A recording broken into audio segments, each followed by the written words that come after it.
I'll move on to our third speaker, and our third speaker is Stella Opoku Owusu. I hope I got that right, Stella. Who is with AFOD. She's got 18 years experience working in the development sector as a community at community and national and international levels, and she was the co-chair in the last face-to-face global forum on migration and development, which was in Quito last year, 2019. This year's global forum looks like might be an online event. So for those of us who have been attending the GFMD for many years, we will miss that face-to-face meeting that we've had. And Stella has been key to that, and continued to be key to so many of the discussions that are happening today within migration, civil society circles on migration. And very recently, she has also been talking about the issue of racism in relation to migration in some of the circles around the Action Committee, and leading some of the discussions on that.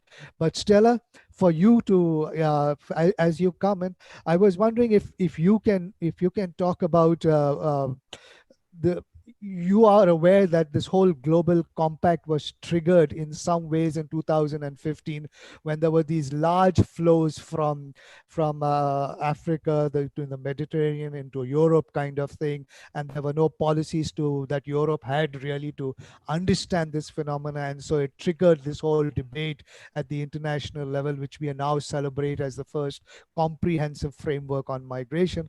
But as you look at it now, 2000, and we are coming to the review year as well, have we made progress from what we had intended in 2015? And what do you see in terms of both for in terms of south-south migration kind of thing and global migration flows? Is the compact and GCM Objective 5 going to be that, that light at the end of the tunnel, that's something that we can focus on and move towards, or are we in a worse of situation than 2015 as you think of it?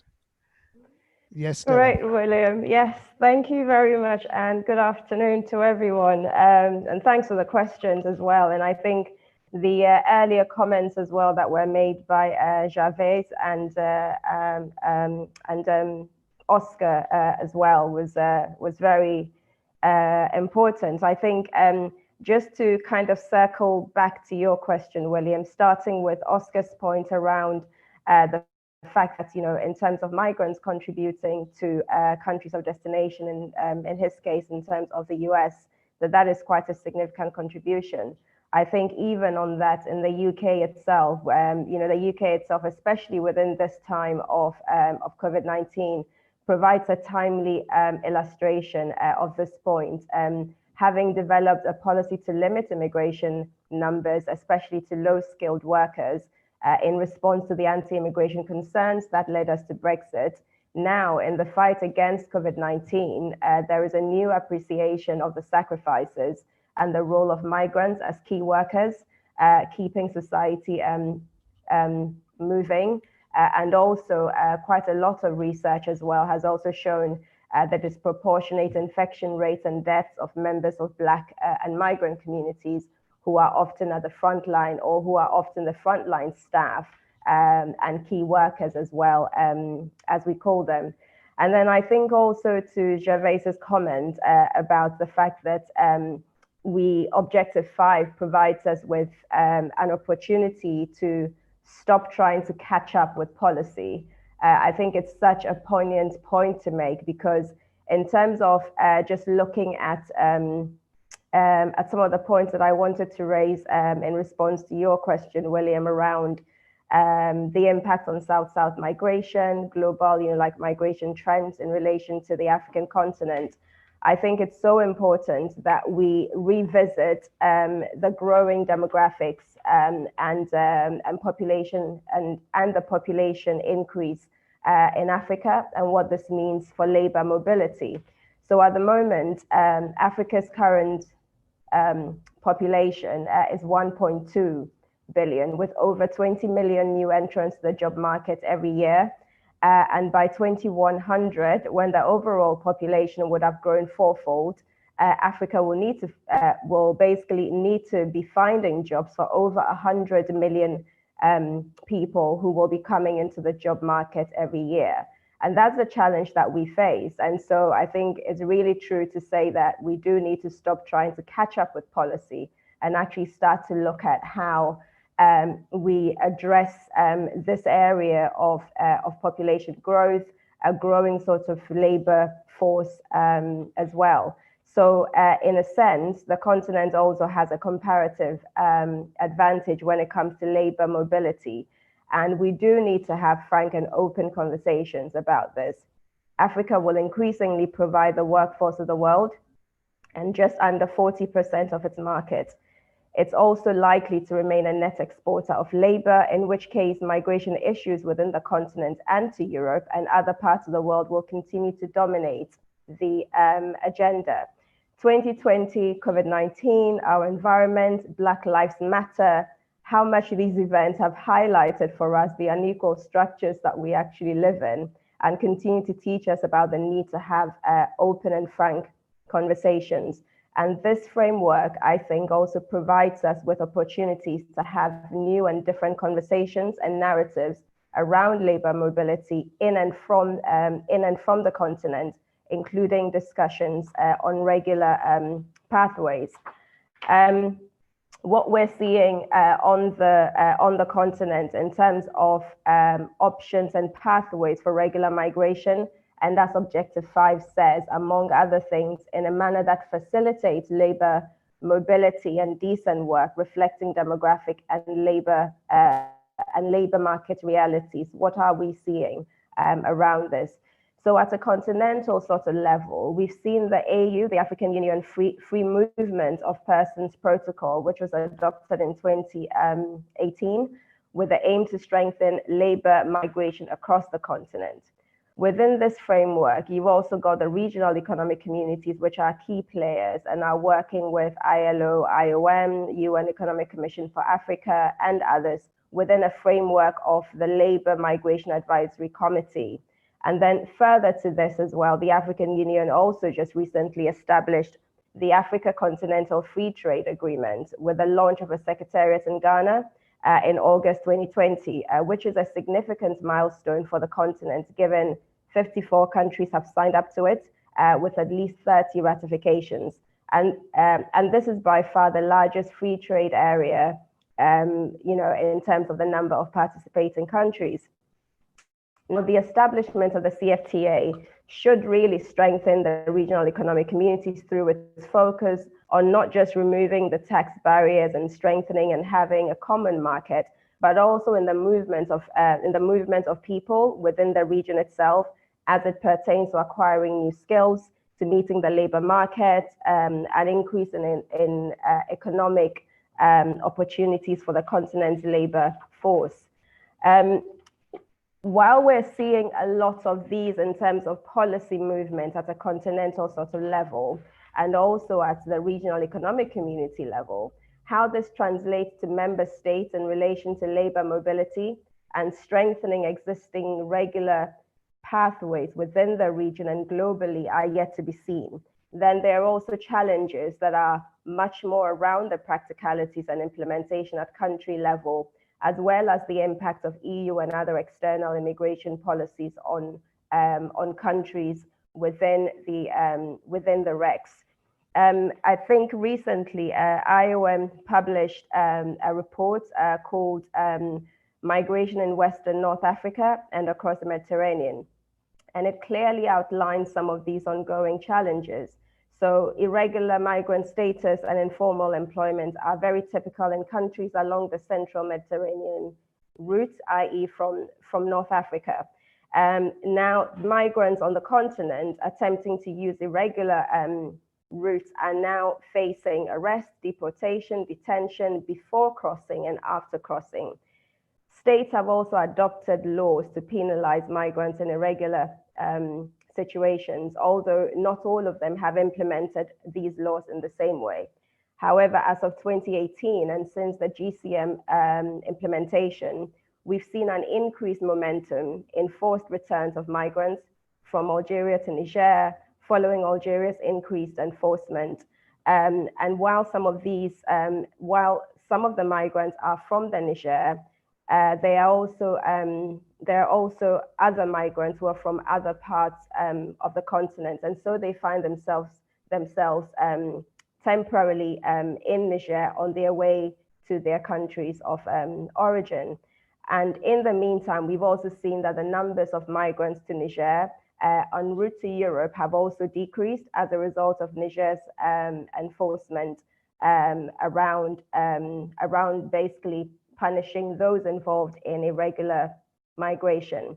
Of course, the concern about all of these laws is that they clamp down on irregular migration within the continent, and as a result, they also hamper the progress that is being made by the regional economic communities, by the CFTA, in terms of trying to have open borders, free movement of people, and consequently, this also poses a challenge for the continent's own economic integration, the movement of people, developing regular pathways for skilling or meeting labor demands. And this is something, of course, that the CFTA will no doubt have to consider. Now, beyond that, also, the UNDP also published a report on scaling fences, which takes a human lens approach to understanding the motivations behind about 3,000 young people who were interviewed in relation to irregular journeys that they had made from Africa to Europe. And one of the quotes that I just wanted to share was the point that the readiness of the European labor market to absorb irregular and cheap migrant labor, as indicated by the data, belies the tough stance on immigration often projected in domestic policies.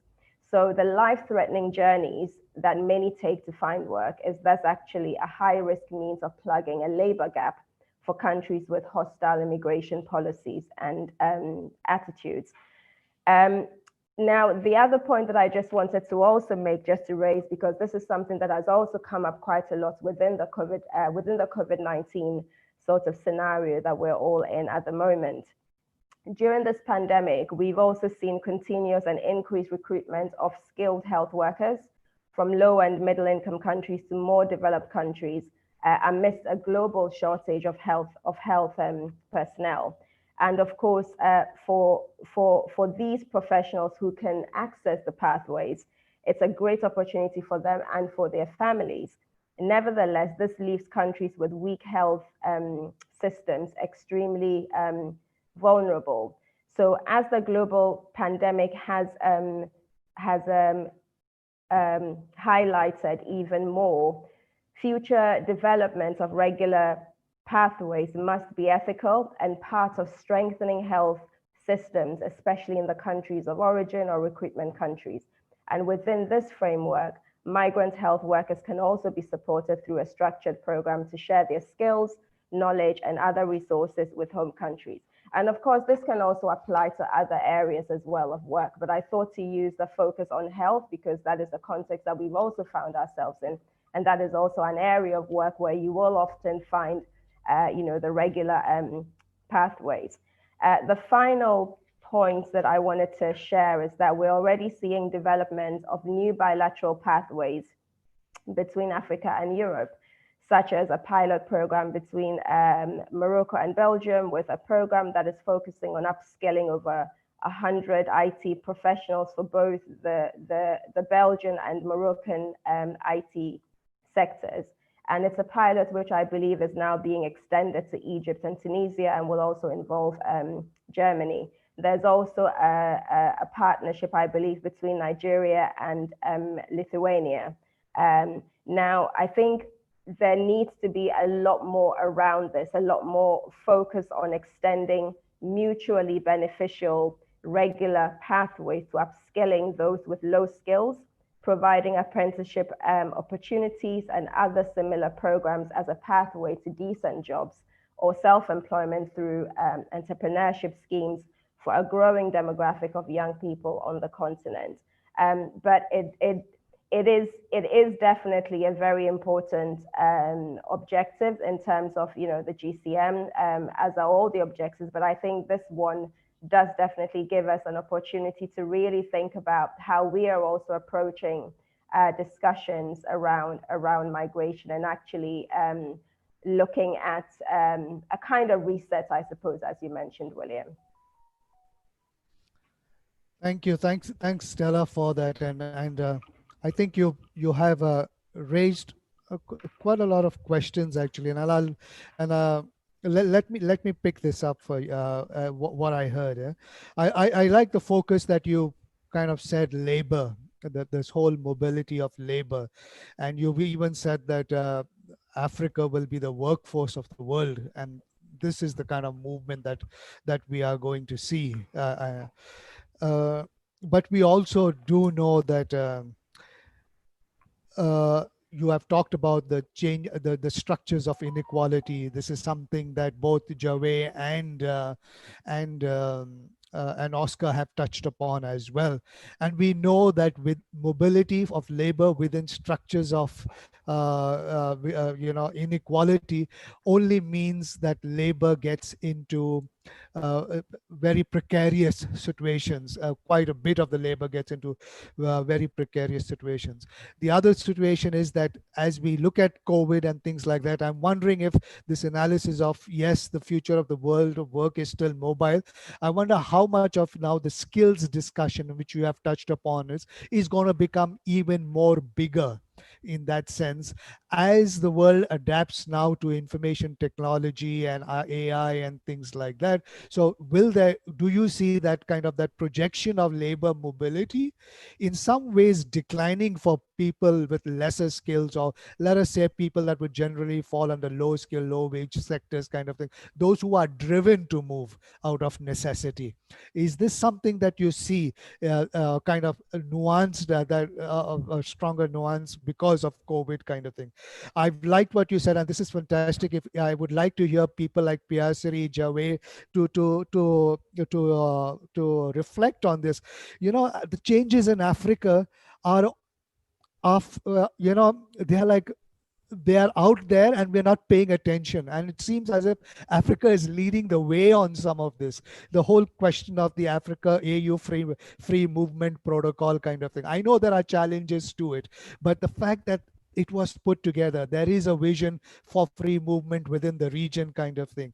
Now in the time of COVID, the kind of open secret of the African continental free trade agreement, what would this mean for the region kind of thing? Is it moving towards greater exchange, greater trade, greater mobility, and things like that? Are we going to see this? And is the African region going to, within the region itself, work on these things that will be in some way the a microscopic kind of perspective of what the world can be, of what Javed hinted at in terms of what we need to be moving towards and things like that? Is Africa going to lead on this? Can Africa lead on this? I would like you to kind of reflect on it. And then finally, if we really look at labor, is there another model?